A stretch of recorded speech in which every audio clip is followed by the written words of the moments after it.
Hi everyone, thanks so much for joining me this afternoon for our Media and PR for Small Business webinar.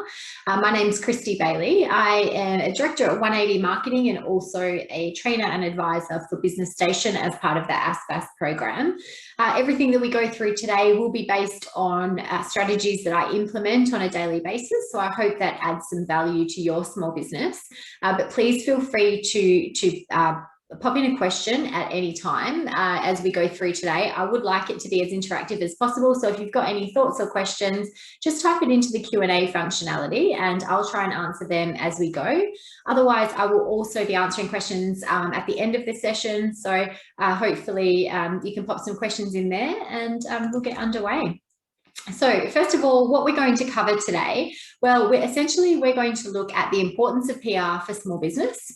We're going to define media and PR so that you understand how they sit together and the difference between the two. We'll talk about building media relations and how you can really gain a lot from having strong relations with the media. We'll also look at generating publicity for your small business at little to no cost. We'll talk about working with influencers and how to determine what influencers are best for you. Also looking at the customer journey, and then we'll tie that in with social media and your PR strategy as well. So what is the media? Well, essentially the media is the main means of mass communication. So information is delivered to the public through newspapers, through magazines, through television, radio, and a range of different ways online. So when you think of the term media, a lot of the time people think traditional media or news outlets, but it's really not the case any longer. Media is so much more, and there's an unbelievable number of media outlets that each individual will experience on a daily basis. There's social media, there's influential bloggers, there's YouTube influencers, online publications and podcasts. All of those can be harnessed to help publicize your business. In a traditional sense, journalists and reporters are the people who will write or present the news and feature stories, and editors then control that final content. But what we know about the media these days is that editors don't necessarily control the final content. Everyone really controls the content, and that sits a lot in the social space where everyone can have a view and can make comment on various items that sit within the news or even within your business. So what you see here is the peso model. So this is a media model strategy, essentially. Peso stands, it's obviously the acronym for paid, earned, shared, and owned. And it's really important to understand what you're doing in PR, media, and marketing and where it fits into this model, because you really have to use a variety of strategies across different mediums rather than focusing on one or another. And in the past, paid media was really the primary focus of advertising. Your earned media was the primary focus of PR, and then shared and owned wasn't really anyone's focus. But today there's so much crossover that each element has to be a key focus in your business, and generating exposure in each of those elements within the peso model is really important. So the paid side of things, that's essentially your advertising. So it could be just straight advertising. It could be advertorials. It could be sponsorships. It could also be sponsored content. So content that you pay for or features online that you pay for. So it could include ads on the radio. It could include television, print advertising, as well as it's really any paid activities. So paid media also includes anything online as well. So you pay per click and you Google AdWords, even social media advertising that you can do on Facebook and Instagram, sponsored posts and banner ads as well. On the earned side of things, this is really your news coverage. So earned media is where you've earned the opportunity, often through excellent media relations, to appear in a news story. So media will be in the specific publications as press coverage, but then it will also include backlinks. It might include reviews and industry-specific or other awards that you get coverage through. Because of its association with viral content, earned media really has the potential to reach a lot more consumers than paid or owned media. So really keep that in mind as well. That earned space is a huge space, and that's where a big opportunity lies, particularly for small businesses. Shared media is essentially social media. Shared media is user-generated content within the social media space. So it's not really created by you as such. It's created by your people or by the public. It's constantly changing and constantly evolving. And what happens here is largely a result of your marketing and your customer service. So you can't afford any negative relations with customers at any stage of their purchase cycle, because it will come out here in your shared media space. It also has the opportunity for the reverse, the positive side of things to really shine here in that shared media space, which can have a huge value to your customers. It can build a lot of brand loyalty, and this is where you see really strong brand advocates as well. Now, from the owned sense, your owned assets are essentially your web content or content you've created. So anything that you have full control over. So your website, your blog, it could be ebooks, you could write white papers, have presentations. So you fully control the content and its distribution. So if you can add to it, if you can edit it, delete it, or publish anything, then you probably own it. And that's where that sits. So each category is absolutely more effective when it's used in conjunction with other categories than it is in isolation. We will come back to this peso model, but it's really important to keep this in mind and ensure that you're doing everything you can in each aspect of media to get full reach. Even as a small business, you may think that some of these elements seem out of reach, but they're absolutely not. So we're going to go through that in a lot more detail now. So looking at what PR is, or PR is a strategic communication process that builds mutually beneficial relationships between organizations and the public, so your company and the public. In very simplified terms, it really is the equivalent of a strategy plus really good storytelling. So as a small business, you might not think that you're in the business of or in the need of public relations, but you absolutely are. So if you think back to that model, and this is your earned and your shared component, so PR or public relations is absolutely crucial to the success of every business, no matter how big or small it is. The difference is that a small budget conscious business doesn't have the luxury of hiring a PR business, so to speak, or a company that looks after the PR for your small business. So you really have to take a more DIY approach and then master your own public relations. So having a look at the media then versus now, I think it's really interesting to look at how the media space has evolved. Previously, brands controlled the messages, whereas now everyone really owns the message. Publicists back in the day were spin doctors. So you had a story, a publicist would sort of write that up through their media relations or relationships that they had with the media being the absolute goal. They would get that story out, and consumers just became sort of passive receptors. But now customers are empowered. So customers are very much telling that story on your behalf as well. There's a lot of simultaneous communications. So traditional media is really just one outlet for customers. Generating that positive media coverage or publicity is a core function of any PR person, but it is just one of the many functions that a PR person will do. So a publicist is not really a term that we use anymore because it doesn't really cover the research, the strategy, the messaging, and all of the other activities that go into a really successful PR strategy. Publicist then was a word because it was, basically a role that produced a specific transaction or a specific result, such as an article or coverage on a television show or in the newspaper or something like that. But PR pros now are really about building relationships, or they have fantastic relationships to gain those positive results across all forms of media. Hopefully that makes sense, but the key message here is that customers are empowered more than ever. All right, so to get publicity, you absolutely have to build media relations, and this is one of the core roles that you have essentially. So even if your day-to-day is running a business, you can still allow a bit of time to really build these media relations. Building relationships with the media is important for your business because journalists really like be dealing with or working with people that can assist them in their work, make their job easier, basically. Today, the media is so fast-paced that they really just don't have the time to research stories for themselves. So if you can provide them with an easy story, then it's going to be a win for them because you're making their job easier, and it's going to be a win for you because you're going to get that coverage that a small business needs so badly. So it's really important to understand the difference between news and feature journalists and consumer and trade journalists. So think about who are the journalists or the publications speaking to. they'll always be looking for stories that appeal to their specific audience. So understanding their audience is probably the most important and the key part of what you will need to do when you're building media relations. A news editor will look for straightforward news, so new information about something that has happened or that will happen. A features editor will be more interested in an in-depth story, so topic specific, depending on the feature that they're writing. Consumer media, so talking to the consumer direct, will look for stories that appeal to the public.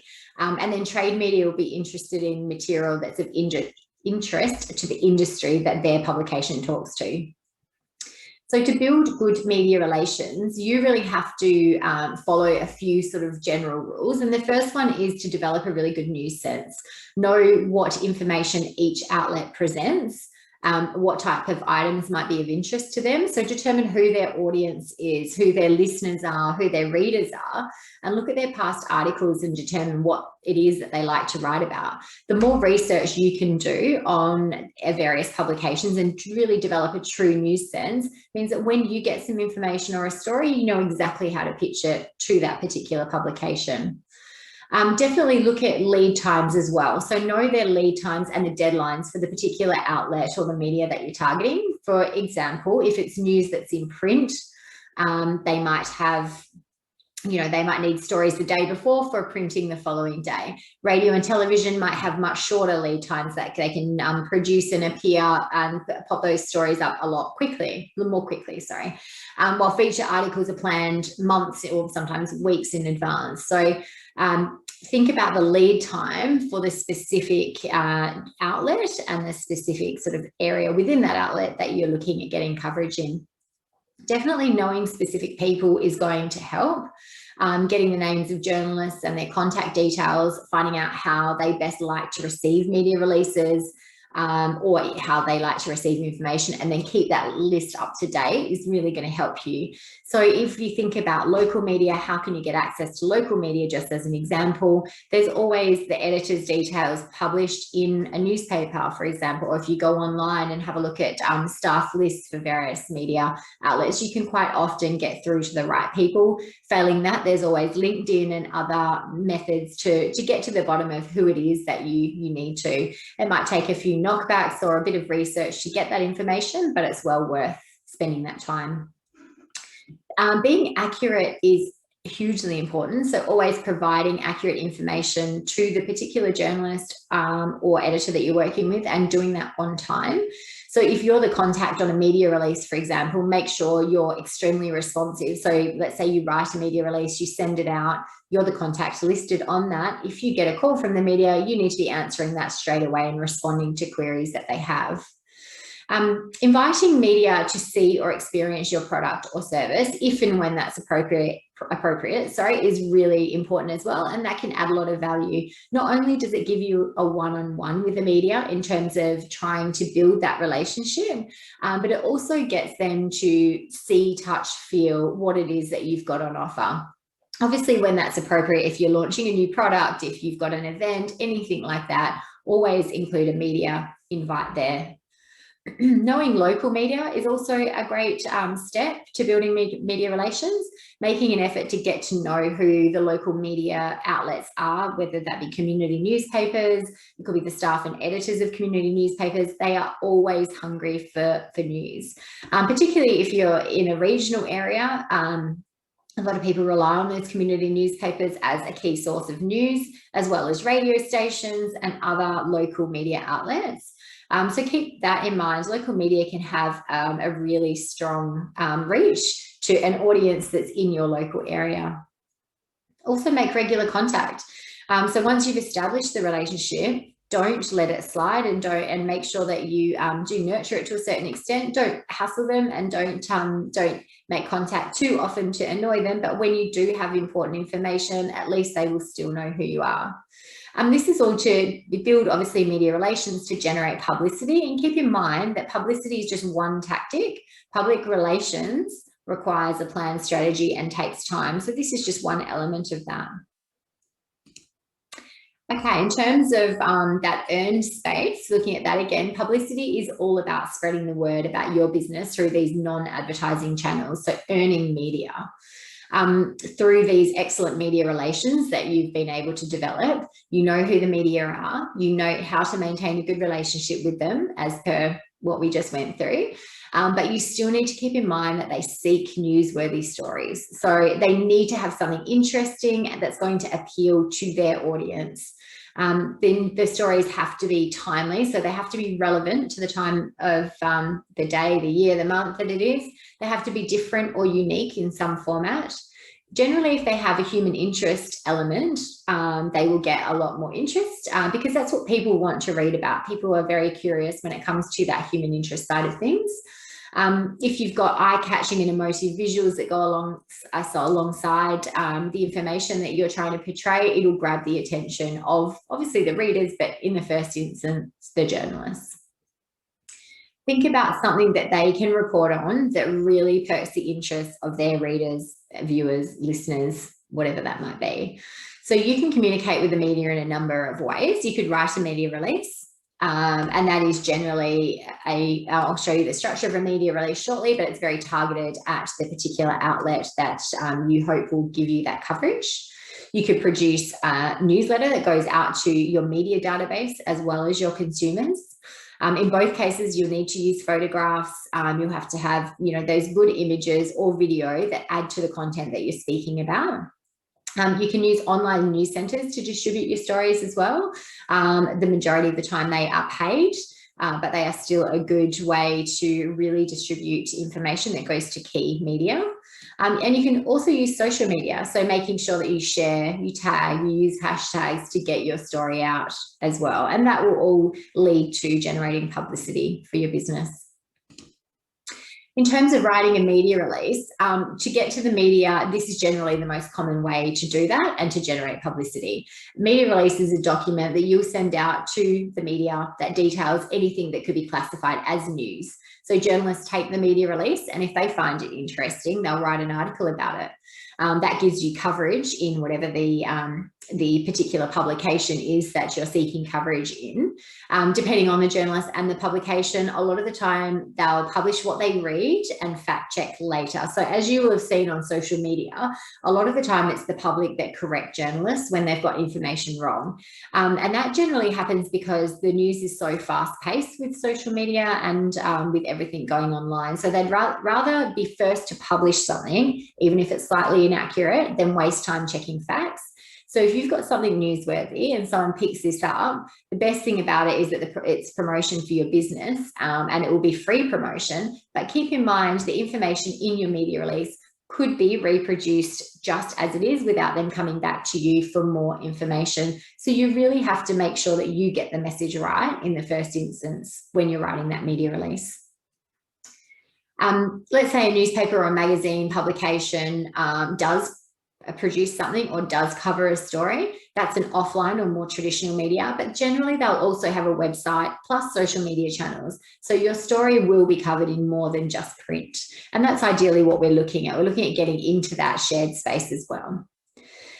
You'll obviously get free marketing through the media avenue that publishes your release. Via their website, you'll get a link to your name or your website, which will result in increased traffic to your website. It also increases or improves your search engine optimization. So that's another huge benefit, but it's a great way to build your brand. You also get a lot of credibility within the industry that you're in and within your consumer base.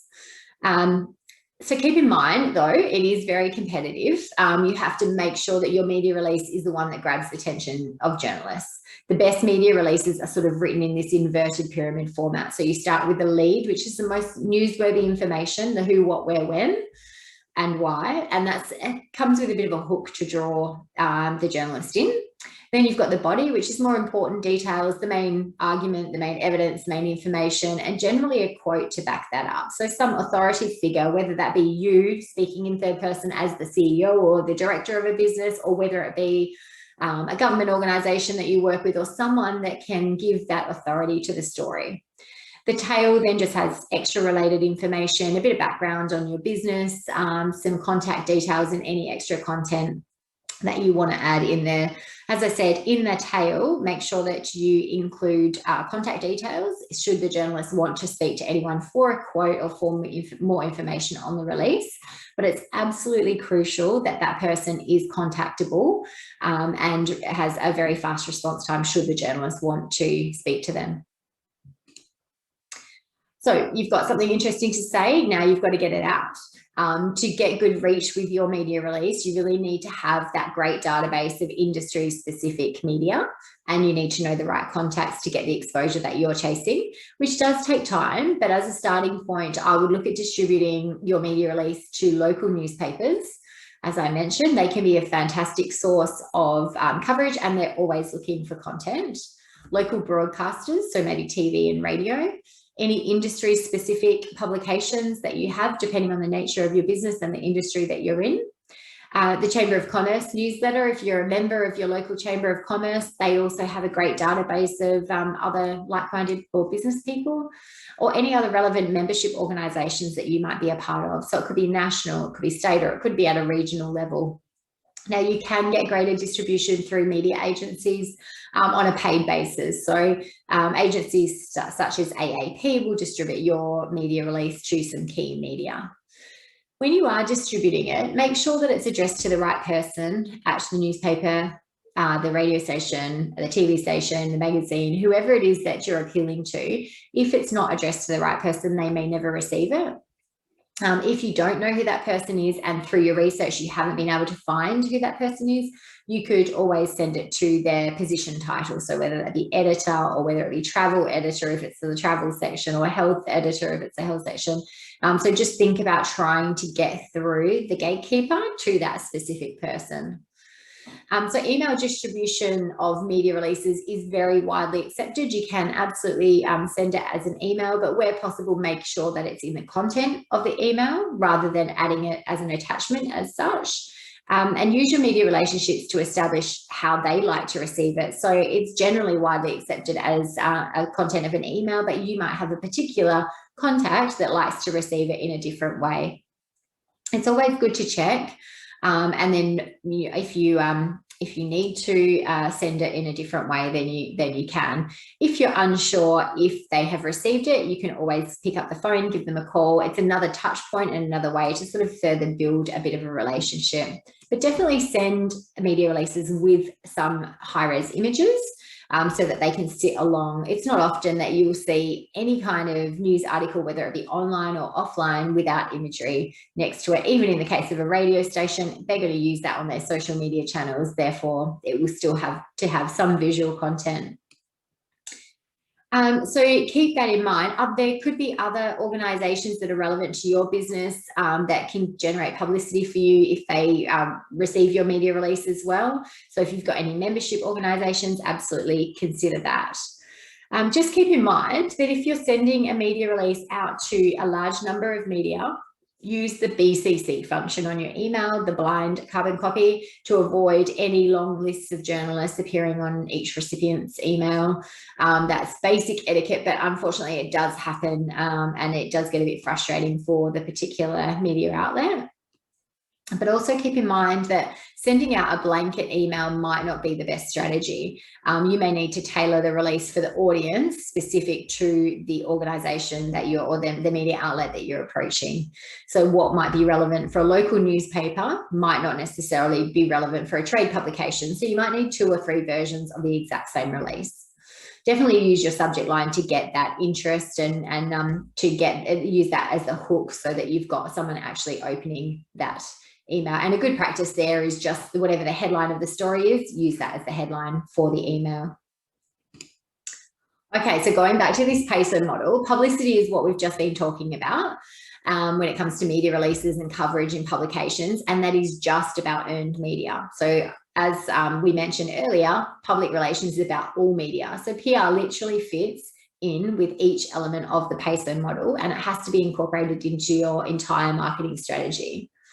So now we're going to talk about influencers who sit in the shared and the paid space. So you may have heard of the term social influencers. That's not really anything new. They've been around in various forms forever. So today, the term influencers refers to people who possess significant credibility, or they have considerable reach within a target audience. And this largely revolves around the internet. Influencer marketing is a really popular and effective form of marketing, and it can be hugely cost effective and a great way to generate positive PR. Influencers really do have the power to affect the purchasing decisions of others because of their authority. It could be because of their knowledge of a particular topic, their position, their relationship with their audience, or if in a following of a distinct niche that they actively engage with. So keep that in mind. The size of the following really depends on the size of the topic or the niche as well. But these topic experts, I should say, or thought leaders, they could even be brand advocates. They could be bloggers, YouTubers, podcasters, or social media influencers. They could even be celebrities or key opinion leaders, such as journalists that have, that have that authority. They could even be academics or other professional advisors. But they're essentially people with an above average influence on their specific audience.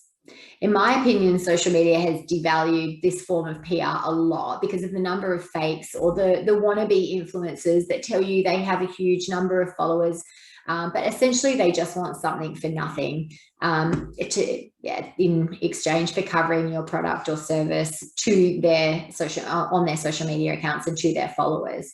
So that's where we're at in terms of why it is a term that seems somewhat devalued, but I believe there's a lot of positive PR that can be gained through the correct use of influencer marketing. So I believe also that true influencer marketing should be directed by you. So for example, you approach the media or this particular influencer, not them approaching you.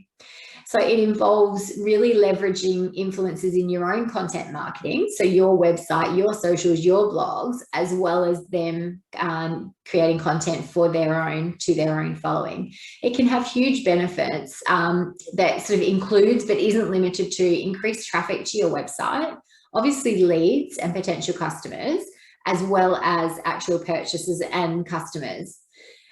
So that's hugely important to consider that. The reason it works is that we trust friends, colleagues, and experts a lot more than we trust advertising.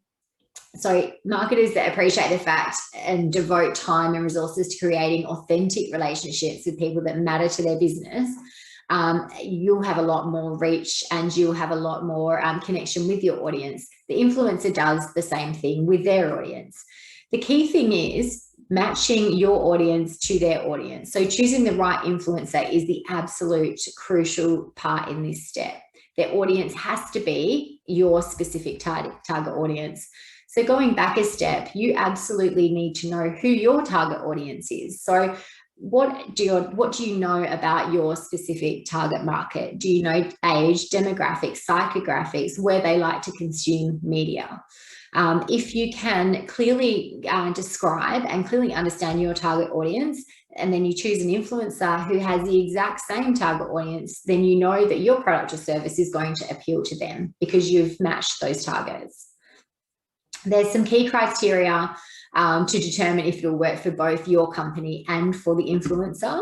And the first part there is, what's the value to the influencer? So what's in it for them? They're not going to work for free.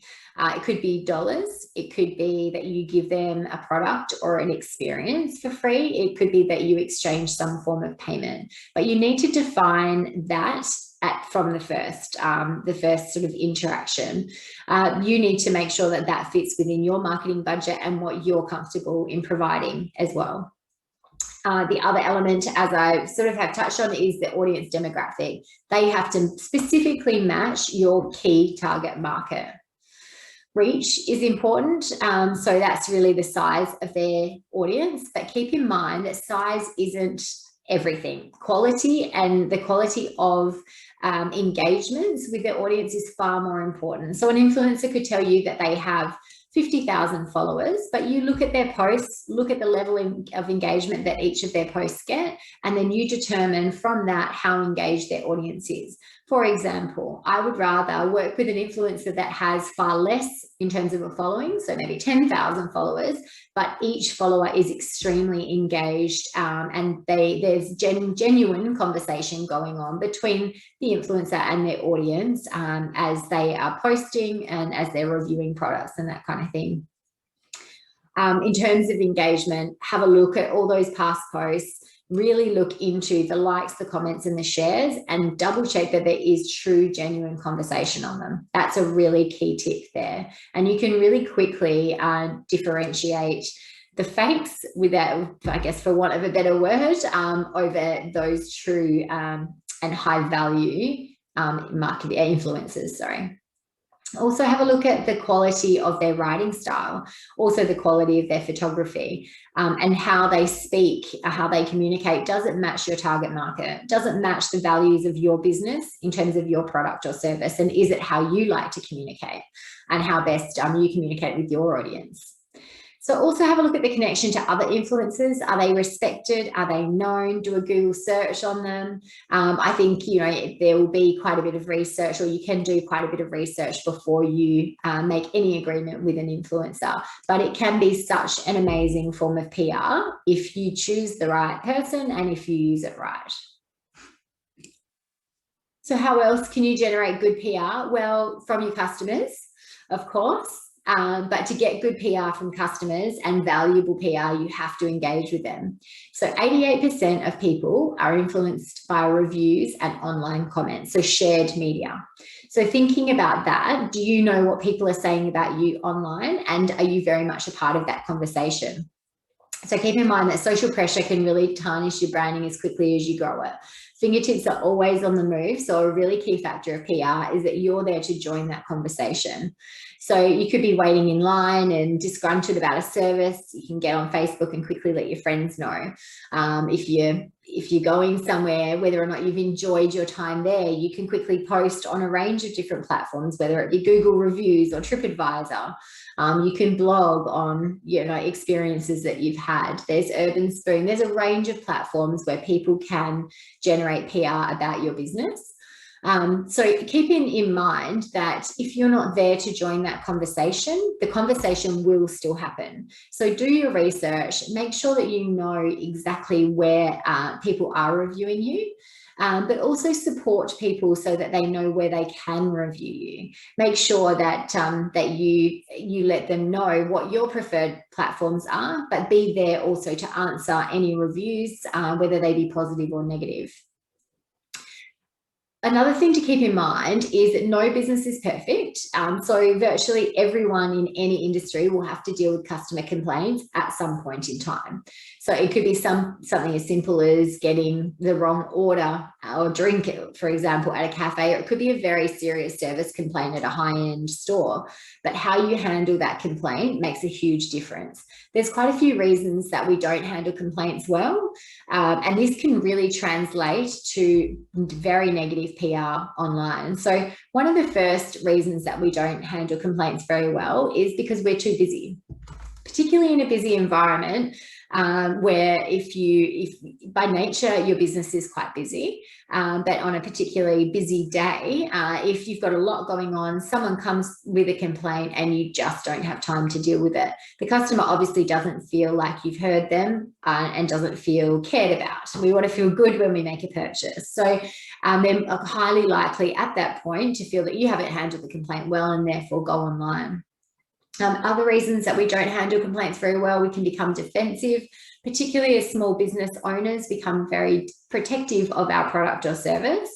So being defensive can really, again, translate negatively to customers.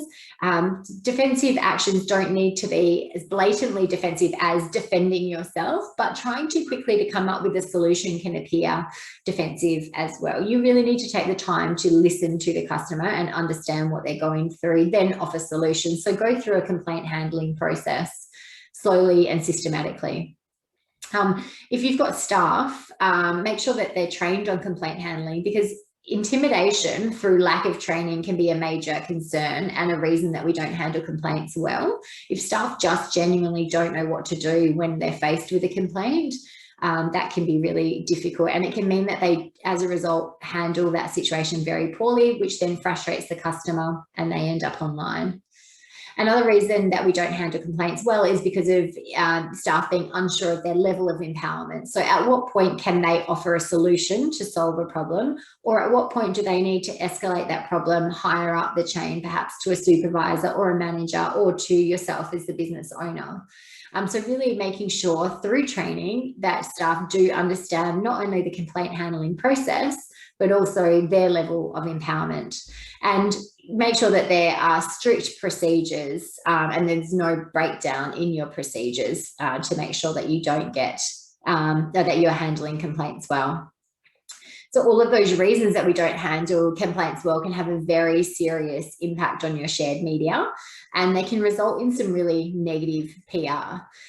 There's some great examples and lots that you see, particularly in hospitality, where people will post dishes online, and they may not say anything to the staff on site, but they go away, they're taking photos while they're eating, and then they go away and post these things online, and that's resulting in hugely negative feedback, and some of it can go viral. So you really run that risk through lack of customer service or not handling complaints well, that these things will go online.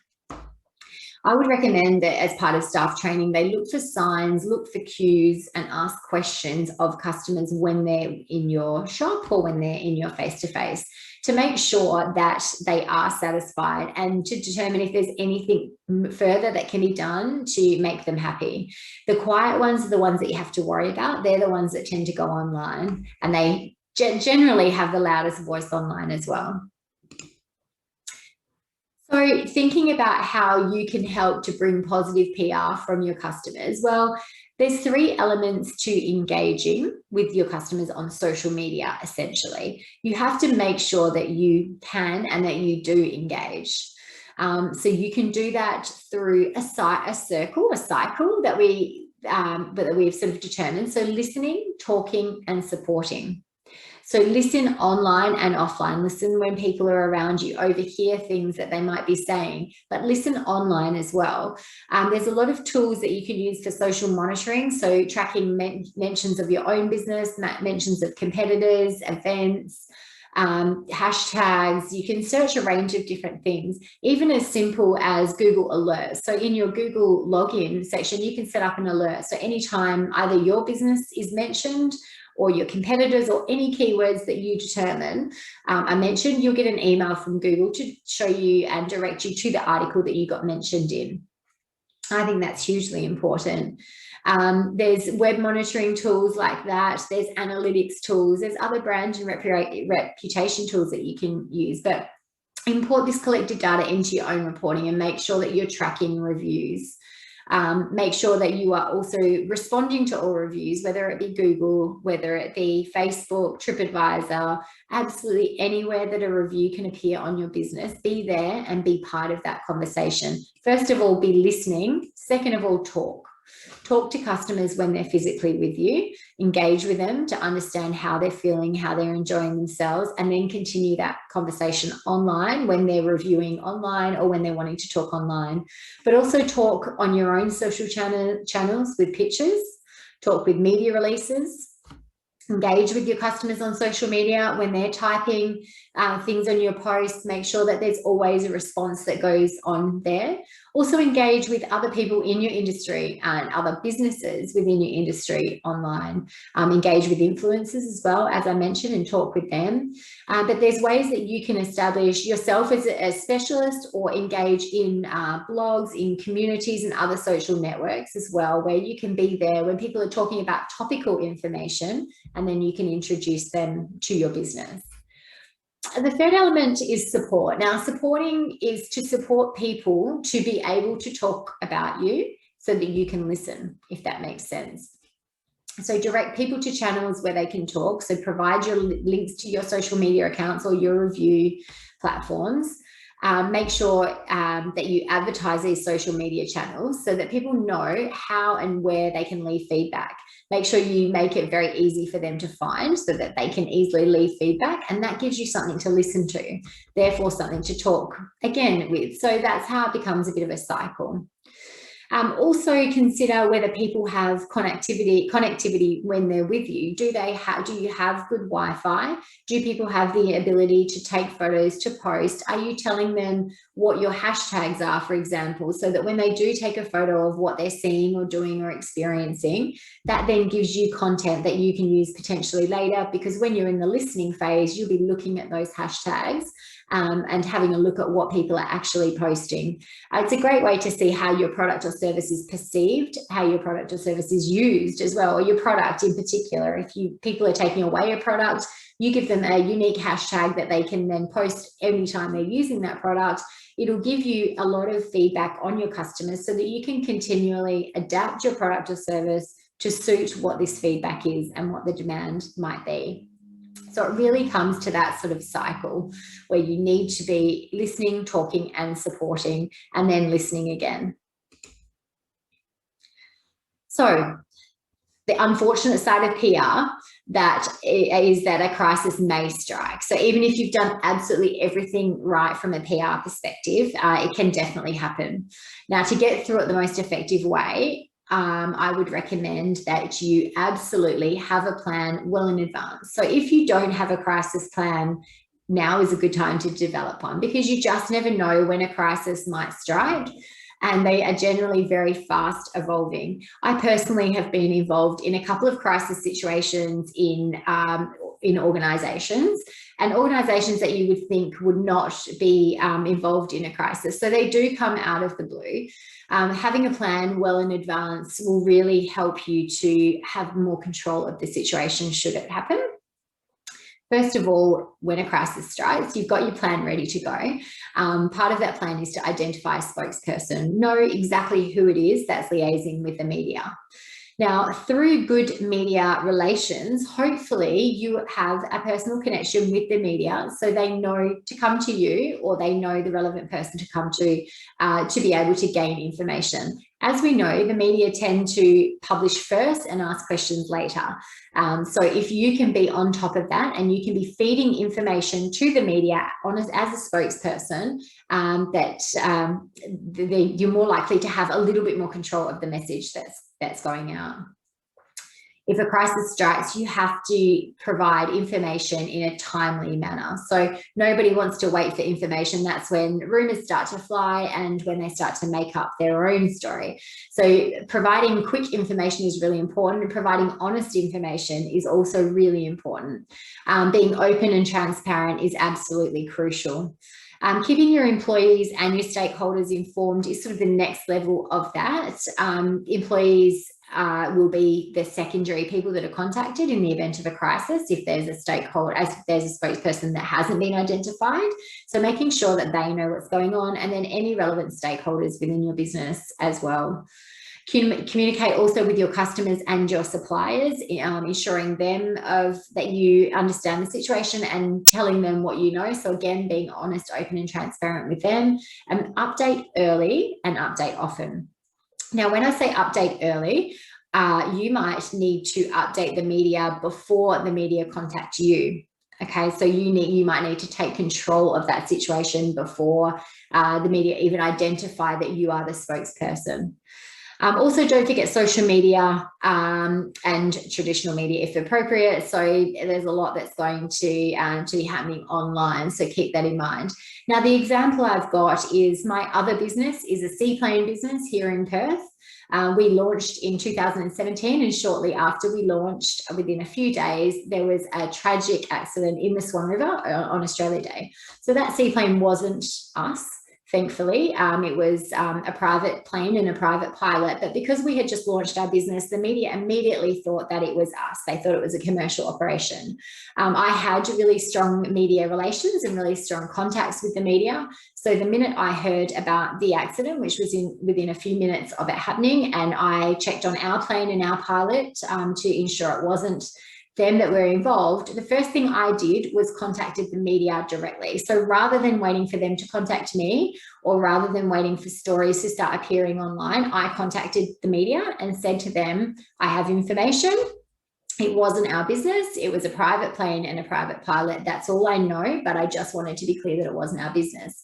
Now, the reason being was that I knew if I didn't contact them and give them some information, they would publish what they thought they knew. And what they thought was that a seaplane business had just started in Perth and it was likely us that was involved. So that strategy, and we did have a crisis plan, and we did follow that plan very systematically, and it resulted in correct reporting within the media. So whilst that situation was very tragic, it really did take the heat and the impact off us as an organisation. So not something we ever anticipated would happen. Obviously, we have 100% safety record, so it's not a common occurrence. But having that plan, having those good media relations, and updating early was really the saving grace. It really saved our brand from being implicated in a situation that we weren't involved in at all. So keep that in mind. It's not a nice example, but it is a very good example of how having a crisis plan can really save a business and save a brand. Okay, so we've just about come to the end of today's webinar, and I really do hope that this has given you a great understanding of PR, the paid, the earned, the shared, and the owned elements, and that you're more confident to be able to build your brand across all of these areas. Some top tips to build your brand are to always factor in the peso model. So don't leave out any component of this model, and all of your PR efforts will be working a lot more cohesively, and they will be doing a lot better job for you. The next tip is that media releases are really important, but you need to craft compelling stories on new and interesting things that happen in your business. So aim for a target of at least, let's say, a couple or a few per year that you can get out. The next point would be to promote your expertise and that of others in the business. So in your owned, earned, and your shared media, make it personal. Tell your story, tell the story behind your brand. Make sure that people can connect with you on an emotional level by knowing about you. As a small business, you're in that really unique sector of business where you do have a personality and there are real people behind brands. And I think telling that story really helps to build your PR and your that positive PR for your business. And it allows you to relate with your customers as well. For cheap and effective PR, look at sponsorship opportunities or participating in charitable or community events.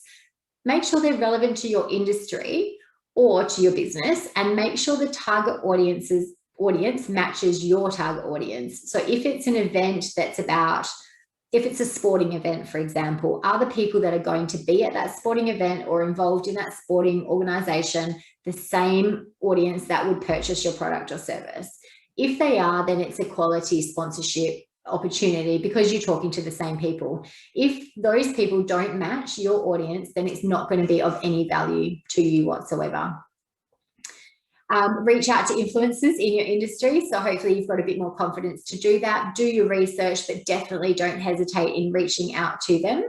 Also use Google Alerts to track what's being said about you online. So you can set them up in your Google account. You choose the keywords that Google then reports on. So once they're set up, and you get a notification via email anytime those keywords are used. So make those keywords specific. Don't make them too generic or you'll be getting a million emails with irrelevant information, but always look at your brand, look at your competitors' names and those kind of things so that you know what's being said in the online space.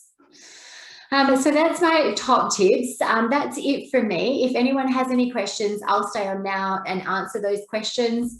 Keep in mind, we've really just scratched the surface today. So if you're wanting to know more, you can book a one-on-one appointment through the ASBAS program and via your login. You can book in anytime. There's also a range of other webinars and workshops that are on offer. So make use of those. I hope it has helped you today. And thanks again for joining me, and hopefully we chat again soon.